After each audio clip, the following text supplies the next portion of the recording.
দয়া করে পোস্টটা কেউ এড়িয়ে যাবেন না। সম্ভব হলে শেয়ার করে সবার মাঝে ছড়িয়ে দিবেন। খুবই গুরুত্বপূর্ণ কিছু কথা বলবো আপনাদের সাথে। আর তা হলো, একটা স্বামী-স্ত্রীর সম্পর্ক ততক্ষণ ভালো থাকে, যতক্ষণ আপনি তাকে দিতে পারবেন। হোক সে স্বামী, হোক সে স্ত্রী। আপনি দেওয়া বন্ধ করে দিলেই তার কাছে আপনার মূল্যায়ন কমে যাবে। এটাই খুব স্বাভাবিক বাস্তবতা।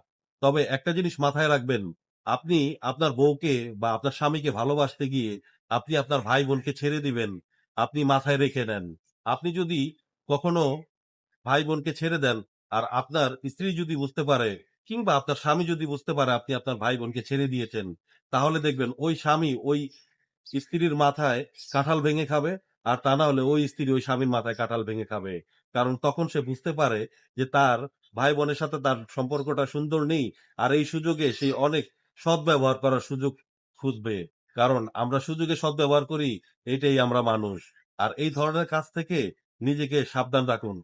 ভাই-বোন সম্পর্ক যেমনই হোক না কেন সুন্দরভাবে টিকিয়ে রাখুন। আর তা না হলে স্বামী হলে স্ত্রী আর স্ত্রী হলে স্বামী। দুজন দুজনার মাথায় কাঁঠাল ভেঙে খাবে এবং দুর্বল ভেবে আপনাকে প্রতিনিয়ত হেয় প্রতিপন্ন করার চেষ্টা করবে।